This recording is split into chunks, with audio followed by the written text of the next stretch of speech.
Le 3 mars 1911, dans le bureau poussiéreux du tribunal colonial de Saint-Louis du Sénégal, un acte fut signé que personne ne devait relire avant un siècle.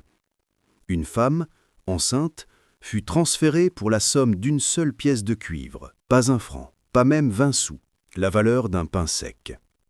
L'administration parlait d'un arrangement, d'une formalité juridique, mais ceux qui y assistaient savaient qu'il s'agissait d'une punition. Elle s'appelait Aïssata Diallo, 24 ans selon le registre, née dans une concession du Fouta, alphabétisée en arabe et condamnée pour insubordination domestique envers son ancien employeur, le capitaine Étienne Morel, commandant du poste de Podor. Le document, contresigné par 7 fonctionnaires français, déclarait qu'Aïssata serait désormais placée sous la tutelle d'un certain Jonas Morel, commerçant métis établi sur la côte. Aucun témoin indigène n'eut le droit de parler. Pourtant, ce jour-là, quelque chose s'est produit qui devait fissurer le silence de tout un siècle colonial. Avant de poursuivre, fais une chose.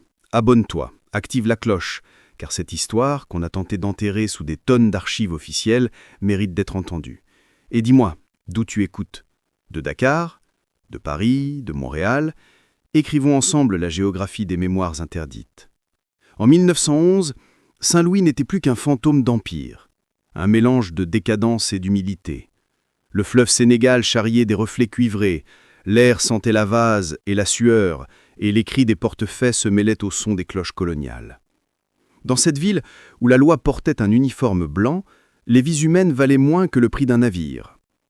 Le capitaine Morel, 48 ans, venait de passer 15 années à pacifier l'intérieur du pays. Marié à une Française qui n'avait jamais mis le pied en Afrique, il se considérait comme un homme d'ordre, de devoir, un civilisateur. Mais depuis qu'il avait surpris Aïssata dans la maison, un soir de pluie, tenant contre elle un carnet d'écolier et murmurant des mots en wolof qu'il ne comprenait pas, quelque chose en lui avait basculé. L'idée qu'une femme africaine puisse lire, écrire, penser le rendait furieux.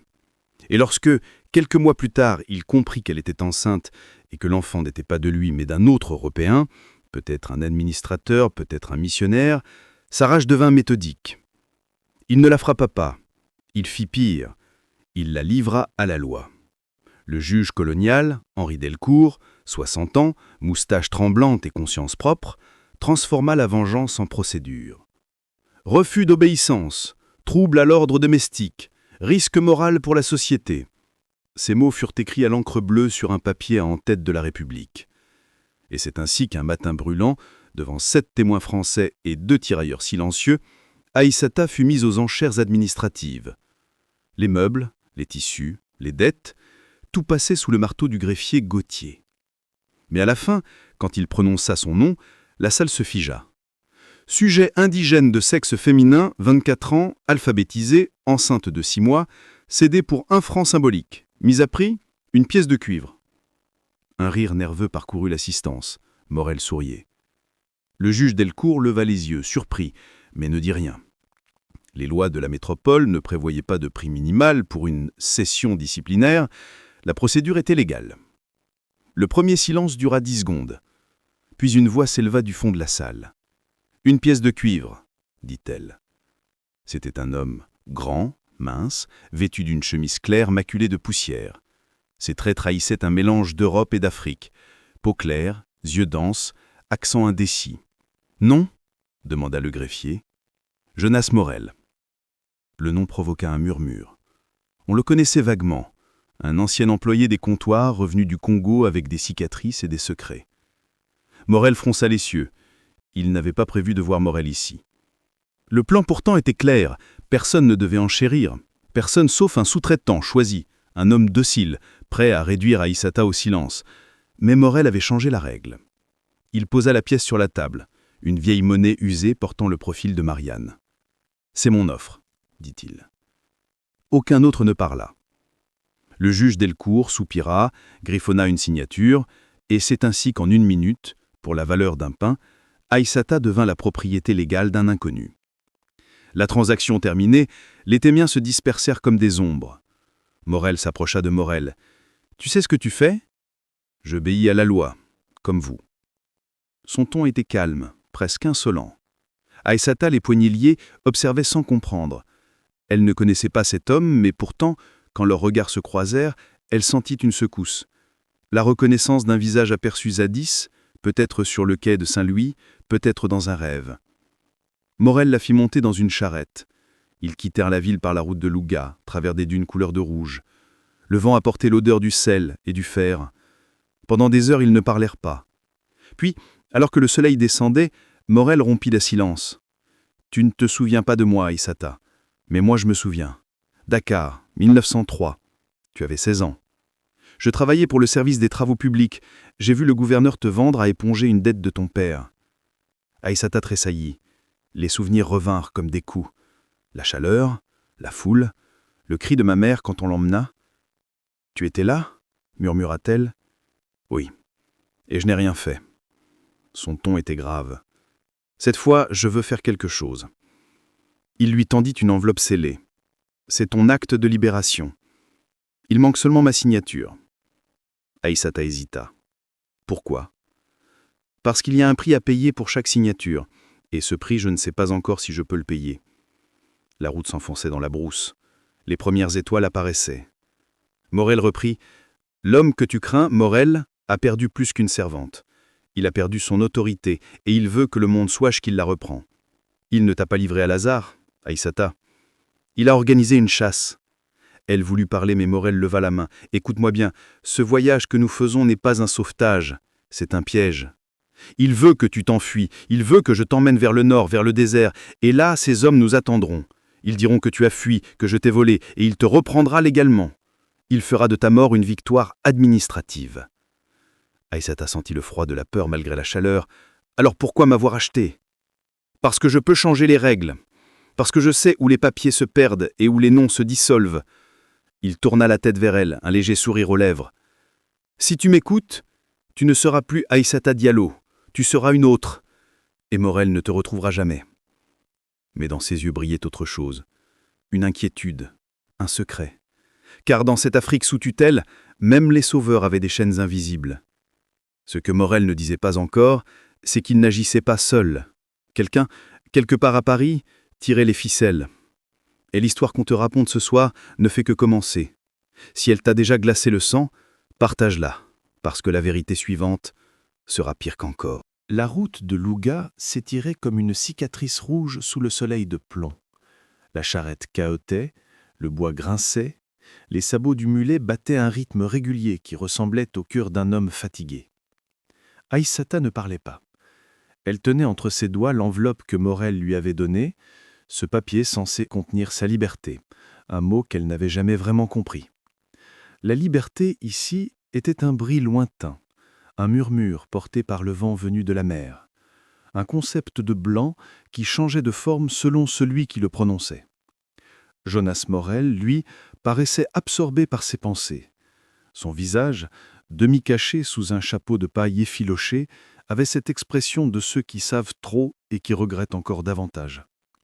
Par moments, il jetait des coups d'œil furtifs derrière eux, comme s'il s'attendait à voir surgir des silhouettes à cheval. En réalité, les silhouettes existaient déjà, à plusieurs lieues au sud. 4 cavaliers, armés, envoyés par le capitaine Morel, suivaient leurs traces. L'un d'eux portait dans sa poche un ordre officiel signé du juge Delcourt, un papier qui faisait d'Aïssata propriété réclamée par l'État français. Ainsi, même la vengeance avait une forme administrative. Le soleil se couchait lorsqu'ils atteignirent un ancien relais de poste, abandonné depuis des années. Les murs, mangés par le sel et le vent, tenaient encore debout par miracle. Morel fit descendre Aïssata et commença à préparer un feu. Elle l'observait, méfiante, comme un animal sauvage attendant le moment d'attaquer ou de fuir. « Pourquoi m'aider » demanda-t-elle enfin. Morel resta silencieux un instant, puis répondit « Parce que j'ai obéi trop longtemps. Parce que je veux voir au moins une fois la justice vaincre le papier. » Il tira de sa poche une petite boîte en fer. À l'intérieur, des lettres roulées cachetées de cire rouge. Il en montra une. Ces lettres, dit-il, sont adressées à un groupe à Dakar qu'on appelle les abolitionnistes de papier. Des journalistes, des instituteurs, même un ancien médecin militaire. Ils écrivent des rapports, des témoignages, des noms. Ils les envoient à Paris. Là-bas, un sénateur radical les publie sous pseudonyme. C'est leur arme, l'encre. Mais sans preuve, leurs mots meurent. Toi, Aïssata, tu es la preuve vivante. Et si je meurs avant d'y arriver? Alors ton nom deviendra un cri. Et peut-être qu'un jour, ce cri atteindra les murs du Palais Bourbon. Il dit cela sans emphase, comme une vérité qu'il aurait déjà testée sur lui-même. Elle détourna le regard. Dans le feu, les flammes dansaient comme des serpents de cuivre. Au loin, on entendait le cri d'une hyène. « Morel ne laissera pas faire », murmura-t-elle. « Non, mais il croit que nous irons vers le nord. Demain, nous prendrons la piste du sud. » « Vers la mer ?»« Vers Kaolack. Là-bas, il y a un homme qui nous attend. Le docteur Arnaud. Un Français comme moi, mais sans illusion. Il a servi dans l'armée coloniale, puis il a tout quitté. Il soigne ceux qu'on appelle les indigènes inutiles. Il a des papiers, des tampons officiels, des cachets. Avec lui, tu pourras devenir une autre femme. Et toi? Moi, je disparaîtrai. Il dit cela comme on énonce une phrase déjà écrite dans une prophétie. Cette nuit-là, Aïssata ne dormit pas. Elle se souvenait des nuits au poste de Podor, quand Morel l'obligeait à réciter des phrases françaises qu'elle ne comprenait pas. « Je suis à votre service, monsieur le capitaine. Je n'ai pas de volonté propre. » Chaque mot était une pierre dans sa bouche. À présent, ces pierres devenaient des armes. Si elle survivait, elle parlerait. Elle dirait tout. Elle ne savait pas encore à qui, mais elle parlerait. Au matin, ils reprirent la route. Le vent s'était levé, chargé de poussière rouge. Le ciel, la terre, même leur visage, prenaient la couleur du sang séché. Vers midi, ils croisèrent un groupe de catéchistes africains vêtus de soutanes élimées. L'un d'eux, un homme à la peau très noire, à la barbe courte, salua Morel. « Jonas !» fit-il avec étonnement. « Père Baccar !» répondit Morel en souriant. « Tu voyages avec une femme ? » ?»« Sous ma responsabilité, une affaire de justice. »« La justice, » répéta le prêtre avec un sourire triste. « Ici, elle marche pieds nus et se fait mordre par les serpents. » Ils parlèrent brièvement à voix basse en français. Puis Baccar posa la main sur l'épaule d'Aïssata. « N'aie pas peur, ma fille. Même la poussière garde la mémoire du sang innocent. Souviens-toi-en, quand tu seras loin. » Il donna un petit crucifix en bois et disparut dans le vent. Le soir, Morel expliqua « Baccar est un homme dangereux pour les colons. Il prêche l'égalité, il cache des fugitifs. Morel veut sa tête. Et toi ? Il voulait la mienne aussi, autrefois. C'est pour ça que je comprends ce que c'est, être une proie. » Le lendemain, ils arrivèrent à Kaolack. La ville grouillait. Des bateaux à vapeur sur le fleuve, des tirailleurs en uniforme, des marchands de gomme arabique. Le docteur Arnaud vivait à la périphérie, dans une maison décrépite transformée en dispensaire. Un drapeau français pendait au portail, comme une ironie. Lorsqu'ils entrèrent, l'air sentait le désinfectant et la misère. Arnaud, la cinquantaine, les cheveux argentés, leva les yeux de son bureau. « Jonas, tu as mis du temps. Les routes sont surveillées. Et voici ta protégée, dit-il en regardant Aïssata. Je sais ce qu'elle vaut pour Morel. Tu joues gros, mon ami. Je joue ma conscience. » Arnaud soupira. « Je peux lui faire de nouveaux papiers, un nouveau nom.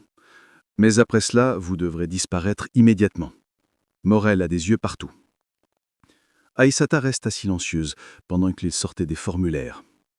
Il tempa sa plume dans l'encre, écrivit lentement « Nom Mariam Diaye, âge 23 ans, profession couturière. » Puis il tamponna d'un sel de la direction du travail indigène. C'était un faux parfait. « Tenez, vous êtes libre, Madame Yaye. Mais souvenez-vous, la liberté est une maladie chronique. Elle revient toujours avec la fièvre. » Aïssata prit les papiers. Ses mains tremblaient. « Merci, docteur. » »« Ne me t'amercie pas. Si on me découvre, on me pendra. Et si on te retrouve, on dira que j'ai trahi mon pays. Alors pars vite. » Morel sortit une bourse de sa veste. « Voici ce que j'ai promis. »« Garde ton argent, répondit Arnaud. Je n'aide pas pour de l'or. Je le fais pour dormir la nuit. » En sortant, Aïssata se sentit plus légère et plus coupable à la fois. Elle avait un nom nouveau, mais son ventre la ramenait à l'ancien. L'enfant bougeait sous sa peau, comme s'il pressentait le danger. Morel dit doucement « Ce soir, nous prenons la route du port. Un bateau part pour les Canaries. Là-bas, tu pourras embarquer pour Marseille ou pour nulle part.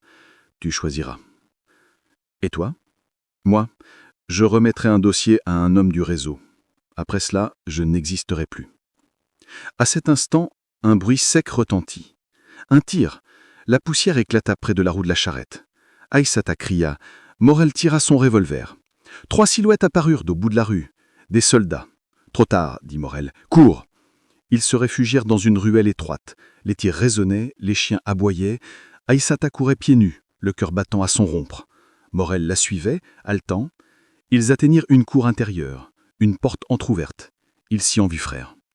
Une femme noire, la cinquantaine, vêtue d'un pagne à motif rouge, leur fit signe de se taire. « Suivez-moi » souffla-t-elle. Elle les conduisit dans une pièce sombre, derrière un ruquin. « Je m'appelle Yandé. Je travaille pour Arnaud. Il m'a dit qu'un jour, une femme viendrait avec un homme blessé. » Aïssata regarda Morel.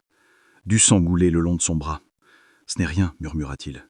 « Il faut partir maintenant, » dit Yandé. « Le port est bouclé, mais il existe un passage par la mangrove. On y va à pied de nuit. Si vous entendez des tambours, cachez-vous. Si vous entendez un chant sans mots, courez. Ce sont les hommes de Morel. » Aïssata hocha la tête. Morel pâle, serrait les dents. La nuit tomba. Ils sortirent. La ville dormait mal, trouée par les cris et les ordres. Les étoiles semblaient regarder avec pitié. Ils marchèrent des heures, pataugeant dans la boue salée. Les moustiques attaquaient. Le vent portait l'odeur du fleuve. Puis enfin, ils virent la mer. Une lueur lointaine, un bateau. Yandé leur donna une lanterne. « Allume-la quand vous serez près du rocher blanc. Quelqu'un viendra. » « Qui ? » ?»« Un pêcheur. Il s'appelle Souleymane. Il travaille pour nous. Ne parle pas.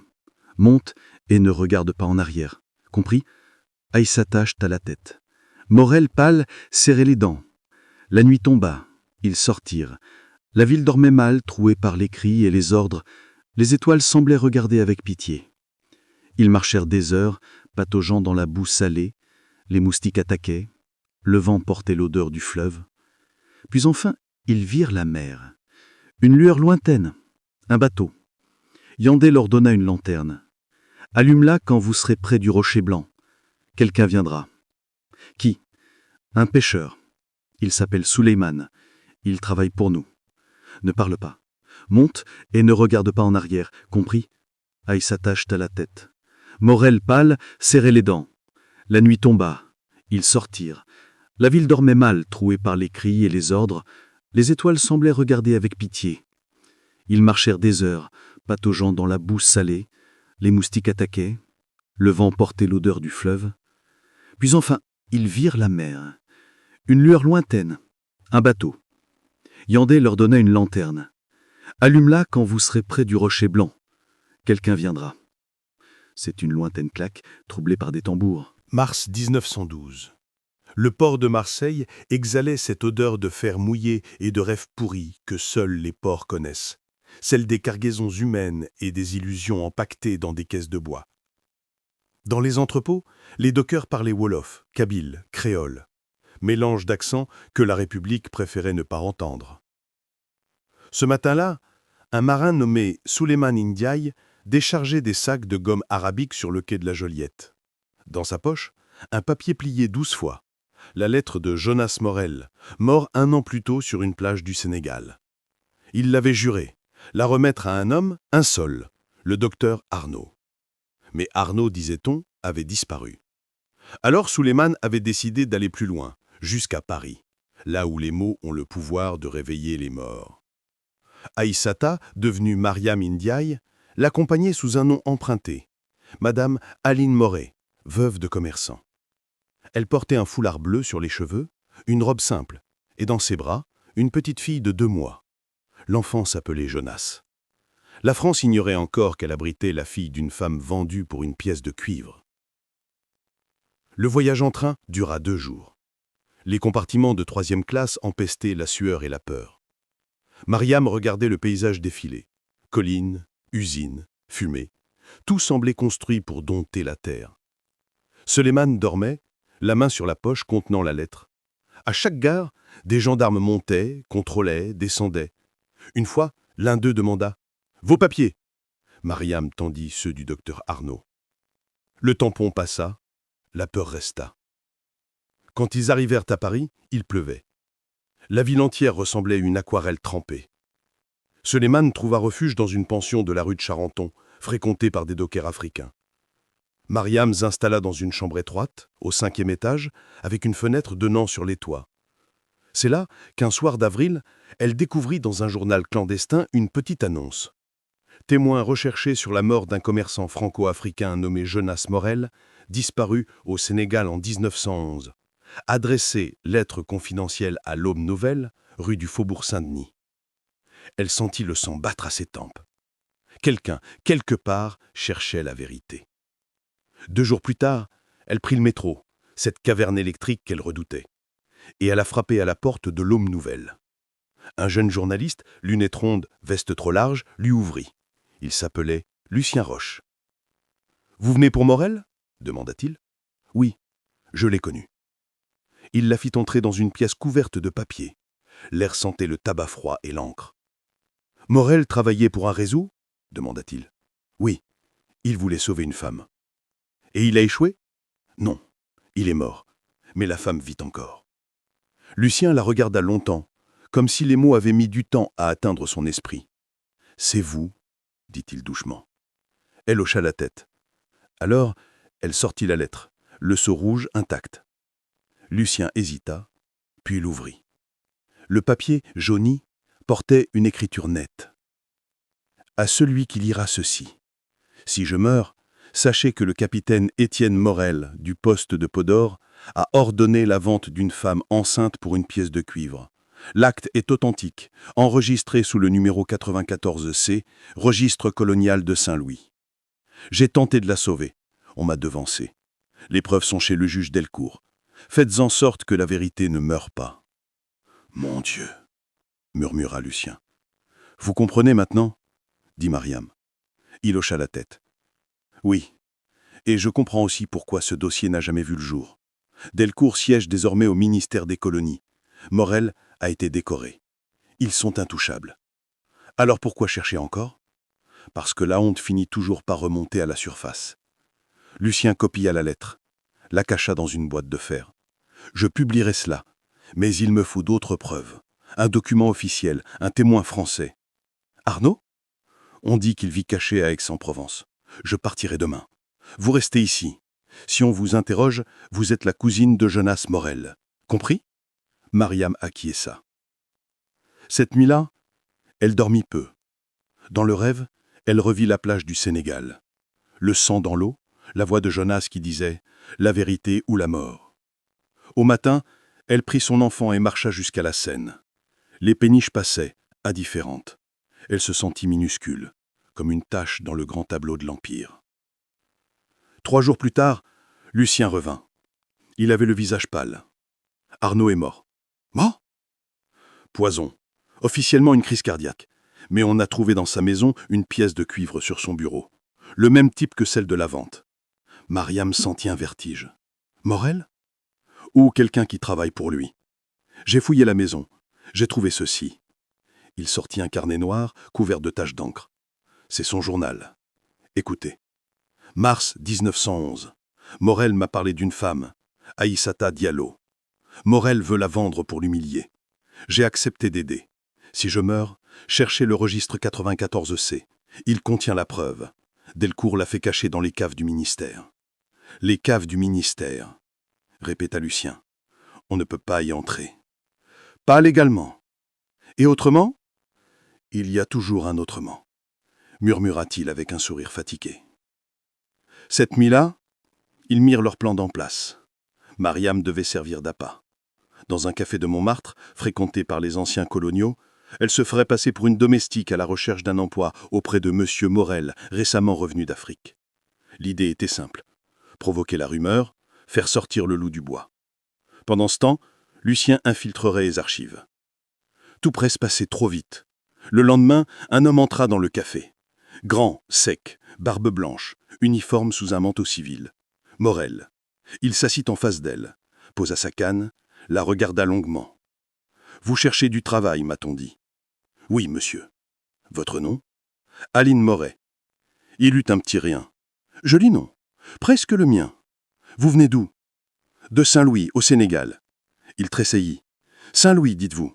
Vous parlez bien français. » On apprend vite quand on n'a pas le choix. Il la fixa un peu trop longtemps. « Je crois vous avoir déjà vu. » murmura-t-il. « Je ne pense pas, monsieur. Vous ressemblez à une esclave que j'ai eue autrefois. Elle avait vos yeux. »« Les yeux ne sont pas des preuves, » répondit-elle calmement.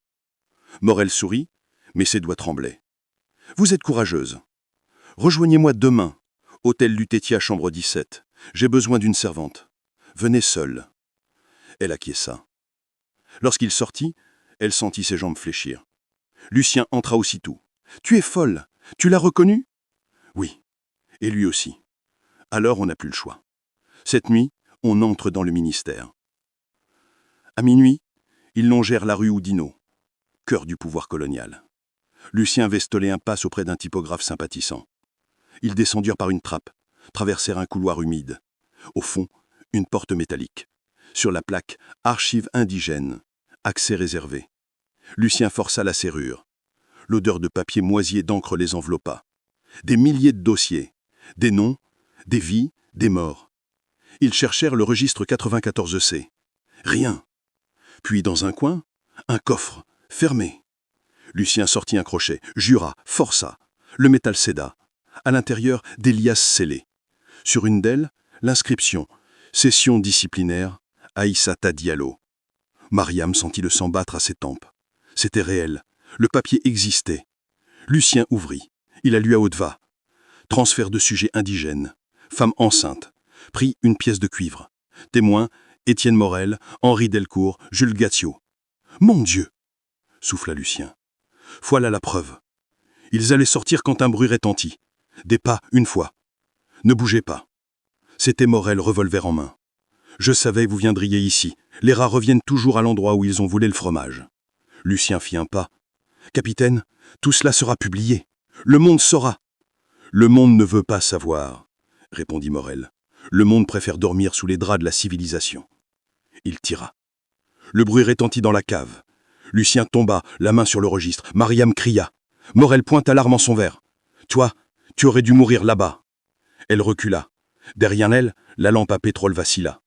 Dans un geste instinctif, elle la saisit et la lança. Le feu prit. Les flammes léchèrent les dossiers.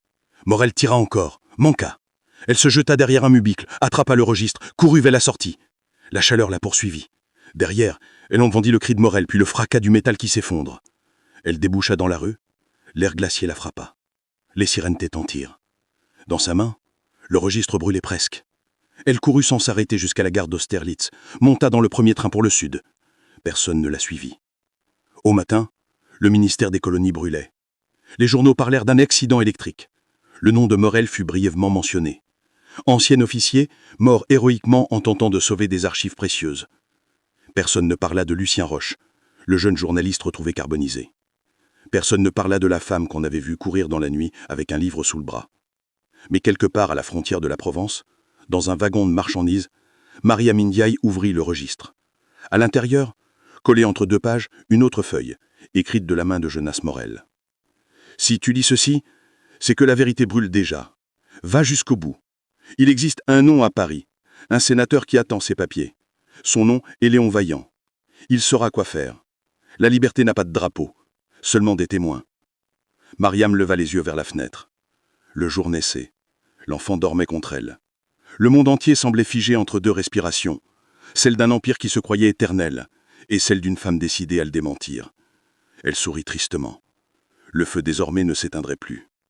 Et toi qui écoutes... Janvier 1913. Paris grelottait sous un hiver sec, le genre de froid qui transforme la pierre en métal et les visages en masques. Mariam Ndiaye, toujours sous le nom d'Aline Moret, vivait dans une mansarde du quartier latin, nourrissant son enfant avec du lait acheté à crédit et son courage avec des souvenirs. Sur la table, un objet unique, précieux et dangereux. Le registre colonial numéro 94C, noirci de signatures, scellé du cachet de Saint-Louis du Sénégal. C'était le cœur de la tempête, la preuve que la République avait transformé la loi en instrument de servitude. Chaque nuit, Mariam relisait les pages, les noms, les chiffres. Morel, Delcourt, Gautier.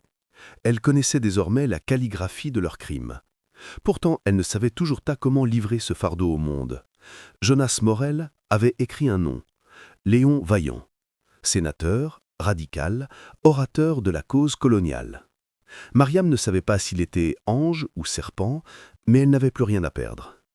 Un matin de février, elle franchit la grille du palais du Luxembourg. La garde républicaine la regarda avec suspicion. Une femme noire portant un manteau élimé, un enfant dans les bras, un dossier sous le bras. Vision incongrue dans ces couloirs où résonnait le cuir des bottes et les rires de la puissance. « J'ai rendez-vous avec monsieur le sénateur Vaillant », dit-elle d'une voix calme. Le secrétaire hésita, vérifia, puis, contre toute attente, la fit entrer.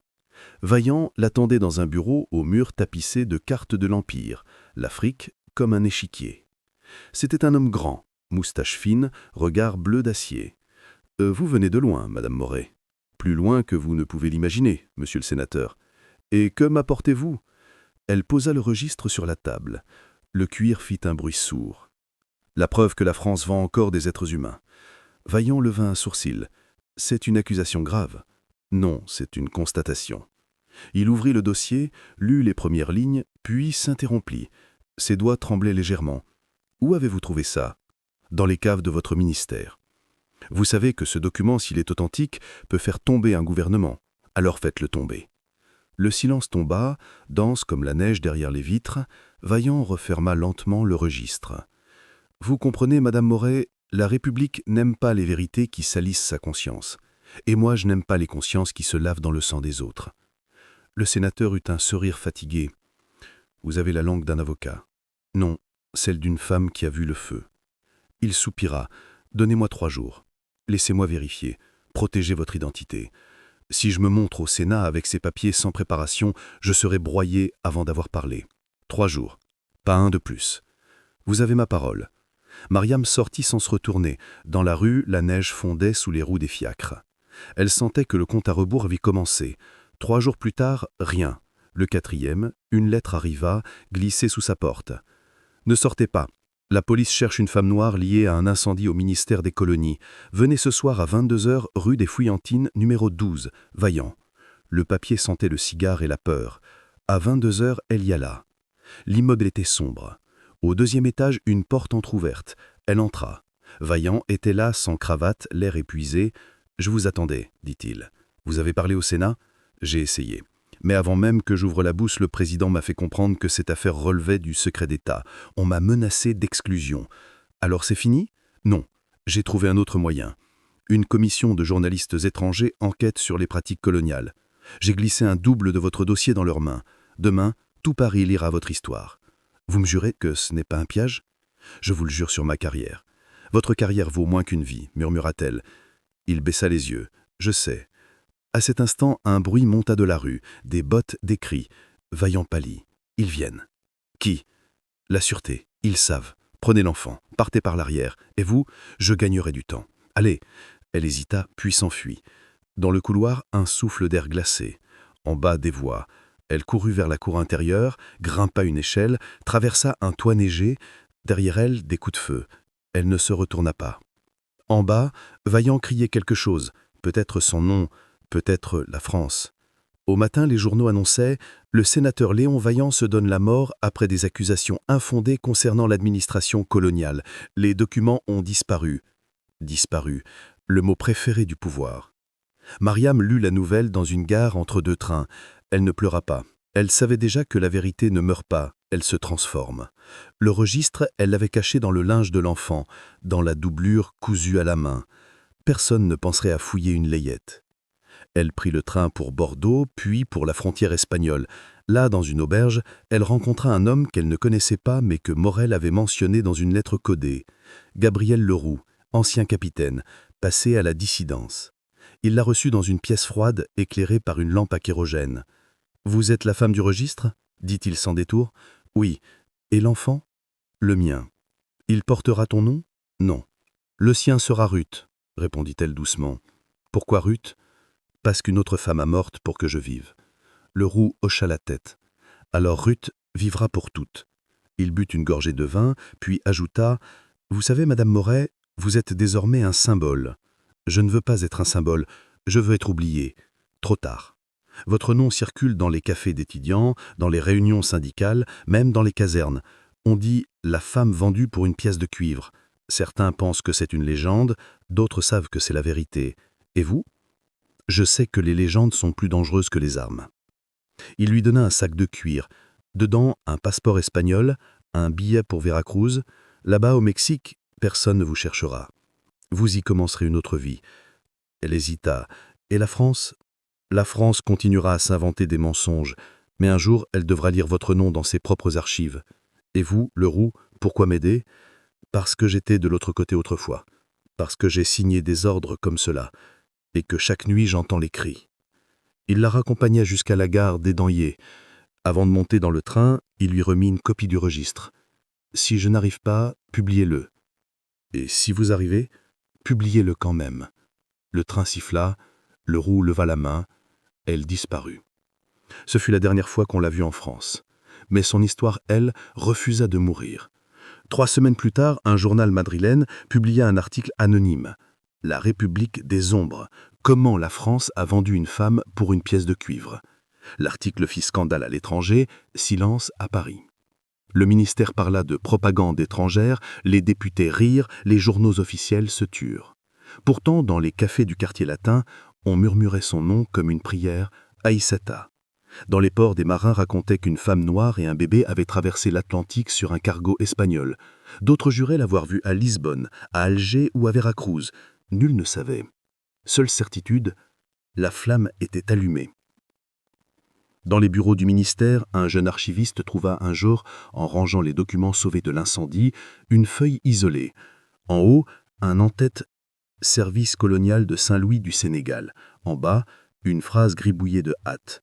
Le véritable crime n'est pas de vendre un être humain, mais de croire que la loi le permet. Pas de signature, seulement 3 initiales en coin. A.D.M. Aïssata Diallo Mariam. Personne ne sut jamais comment la feuille avait échappé aux flammes. Certains disent que Vaillant l'avait simulée dans sa poche avant de mourir, d'autres pensent qu'un ange de papier l'a portée jusqu'ici. Peu importe, elle était là.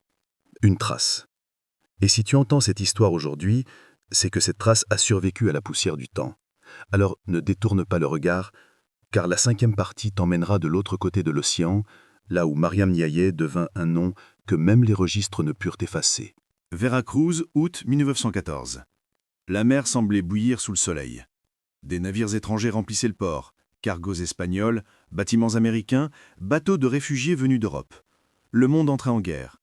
Mais pour Mariam Ndiaye, la guerre avait commencé depuis longtemps, le jour où on l'avait mise en vente. Sous le nom de Maria del Mar, elle vivait désormais dans une petite maison blanche au bord du golfe, entourée de manguiers et d'enfants rieurs.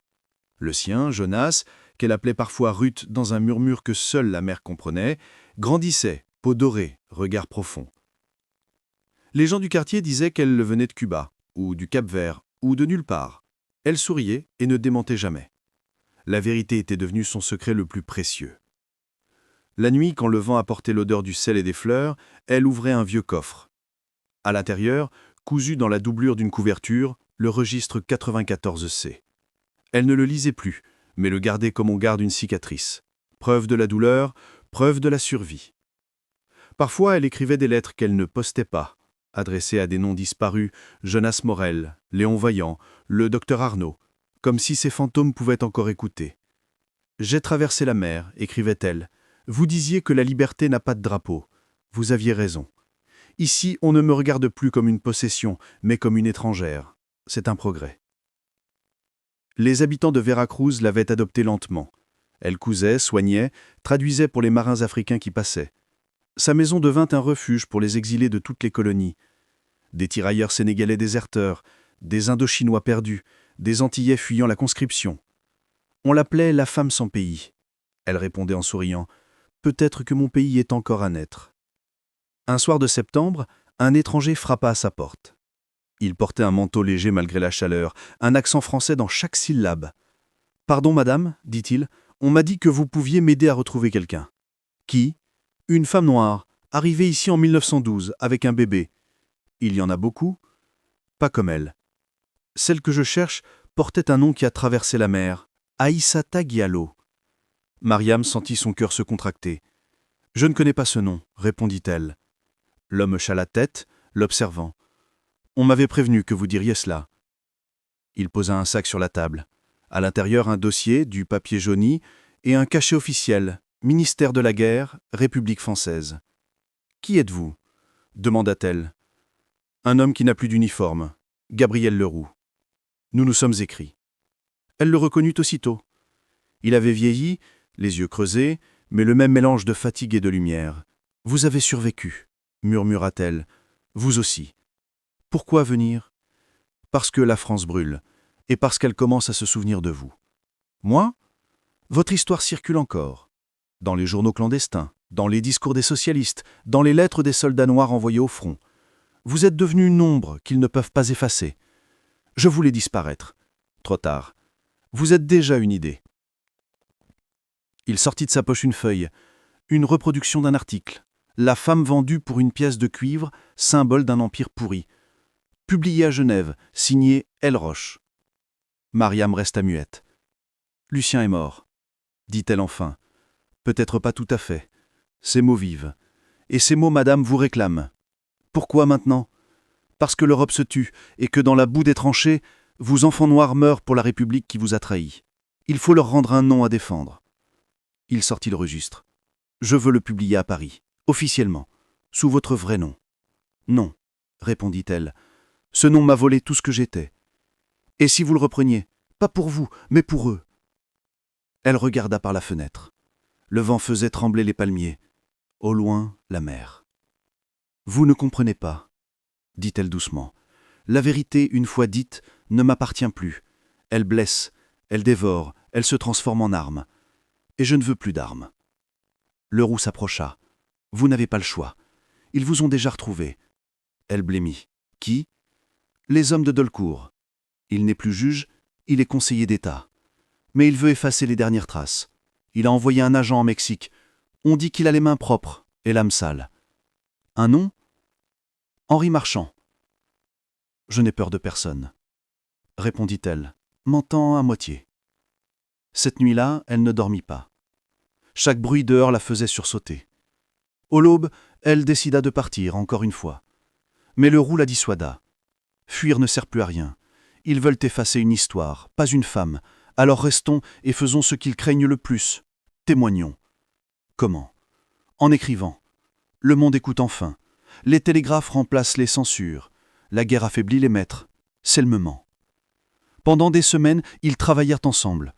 Mariam racontait, Leroux transcrivait. Les détails, les noms, les odeurs, les lois, les humiliations, tout. Un soir, elle s'interrompit. « Et si on me tue ? Alors ils feront de vous une martyre. Je ne veux pas être une martyre, vous l'êtes déjà. » En décembre 1915, un homme débarqua à Veracruz, se présentant comme journaliste. Marchand.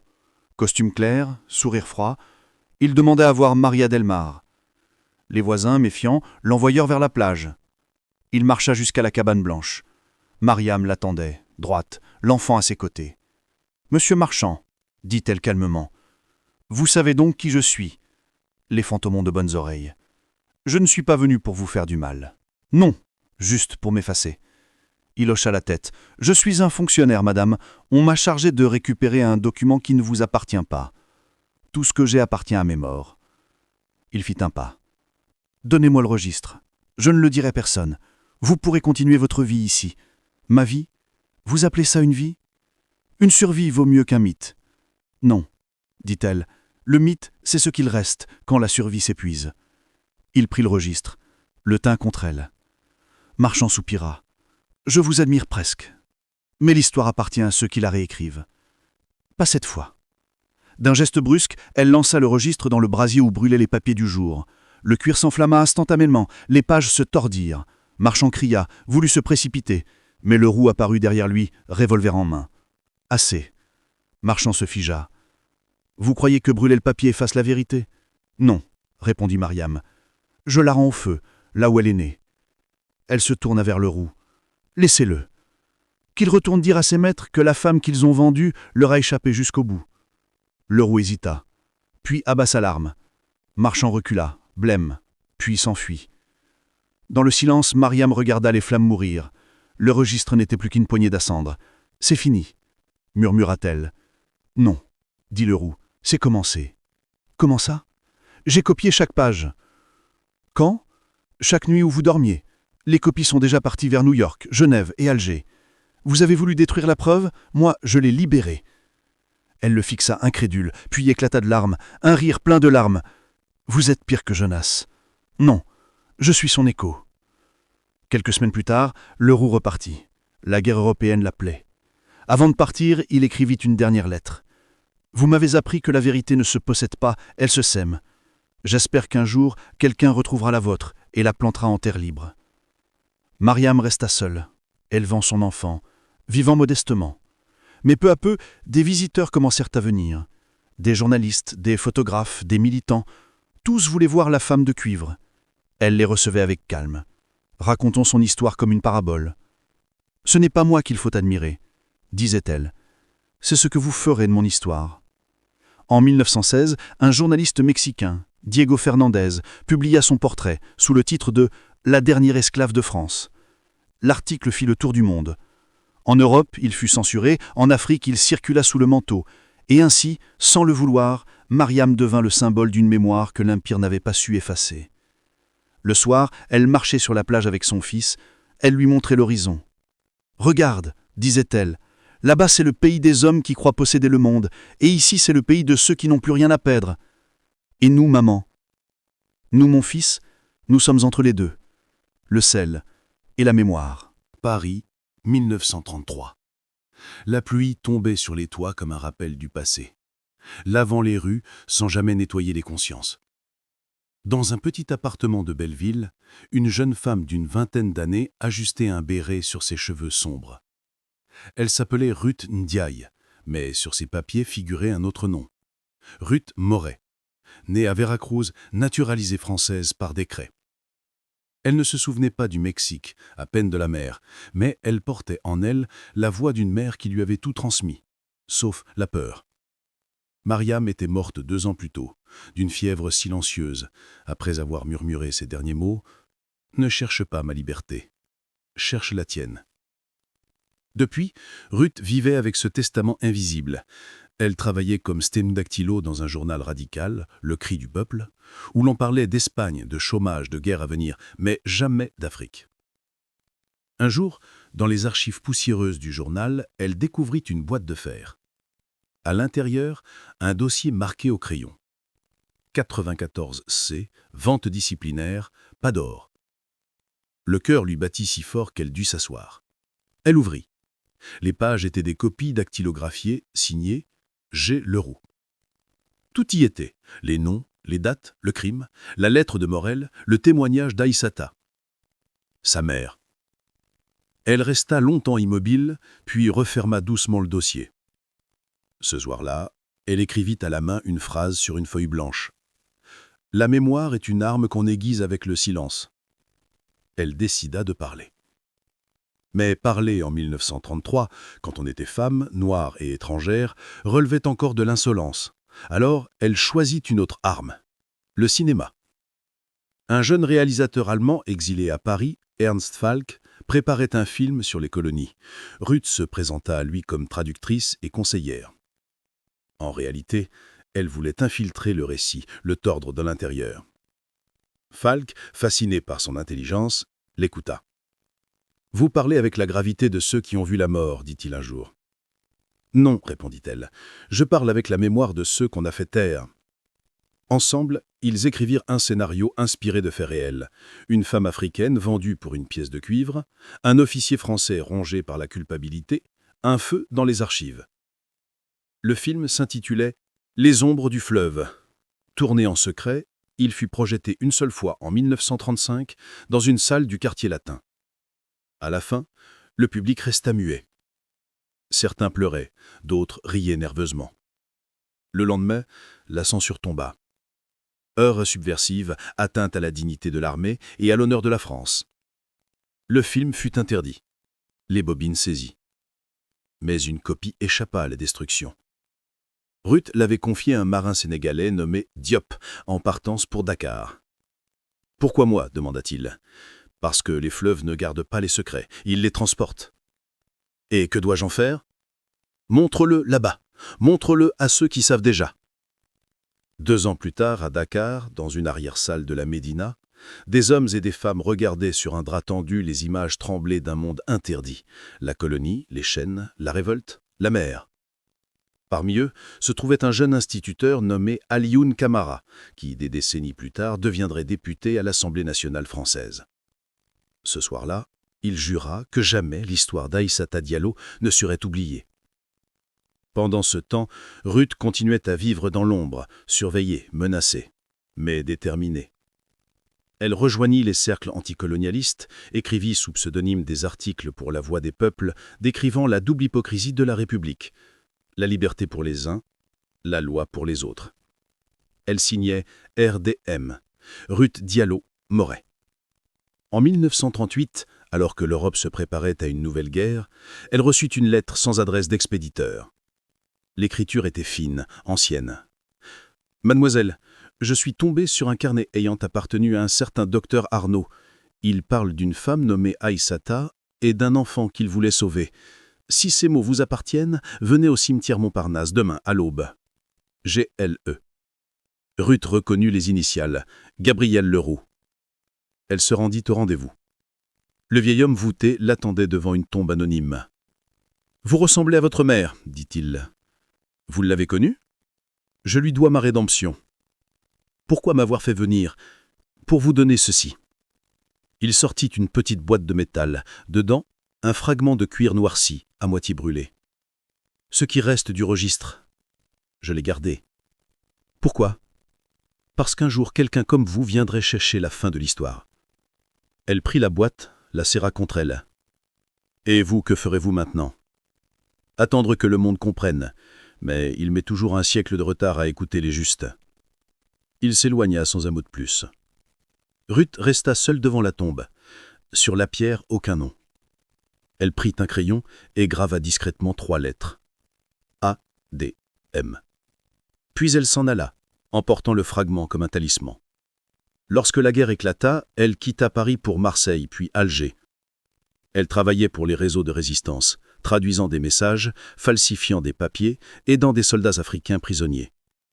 Partout où elle allait, elle murmurait le nom de sa mère comme une prière secrète. Après la guerre, elle revint à Dakar. Le monde changeait. Les colonies parlaient enfin. Les drapeaux se levaient, les nations naissaient. Un jour, de 1947, dans une école de la Médina, un homme l'a reconnue. Alioune Camara, devenu député. « Madame Moret, vous ne me connaissez pas, mais moi, je connais votre mère. Vous avez vu le film ? Oui, il y a longtemps. Il m'a changé, et j'ai retrouvé la copie. Je veux la montrer à Paris. À Paris ? Oui, devant les mêmes murs qui l'ont interdite. Ruth sourit. Alors la boucle sera bouclée ? En 1948, au cinéma Rex, sous l'égide d'un comité pour la décolonisation, Les ombres du fleuve fut projeté une nouvelle fois. Cette fois, personne ne censura. Le public resta silencieux longtemps, puis applaudit. À la fin du film, sur l'écran noir apparut une phrase. « À la mémoire de celles qu'on a vendues pour une pièce de cuivre et qui ont acheté notre liberté. » Ruth aidait dans la salle, assise au fond. Elle pleurait sans chante. Dans sa main, le fragment du registre. Autour d'elle, des jeunes Africains, des ouvriers, des étudiantes, des femmes, tous se tenaient debout. La lumière revint. Alioune s'approcha, lui tendit la main. « C'est fini, dit-il. »« Non, répondit-elle. Ce n'est jamais fini. Mais au moins on nous entend. » Des années plus tard, en 1960, lorsque le Sénégal devint indépendant, un journaliste interrogea Alioune. « Qui a inspiré votre combat ?»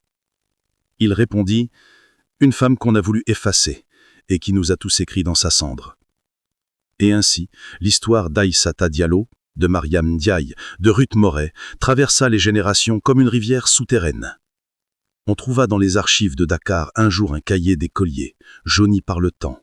Sur la première page, une phrase en wolof et en français. « Nul ne ban la lumière sans brûler son ombre. » Signé Ruth Aïssata Diallo-Moré, Dakar, 1959. Ce fut la dernière trace écrite de leur lignée. Le reste appartient aux rumeurs, aux chants, aux rêves. Certains disent qu'au coucher du soleil, sur la plage de Gorée, on peut encore voir une femme marcher au bord de l'eau, tenant la main d'une enfant invisible, murmurant aux vagues « Je ne suis pas un nom dans un registre, je suis la mémoire que vous n'avez sa vue pas brûler. » Et si tu entends sa voix, souviens-toi, cette histoire n'est pas finie. Elle recommence chaque fois qu'un être humain refuse d'être réduit à une pièce de cuivre.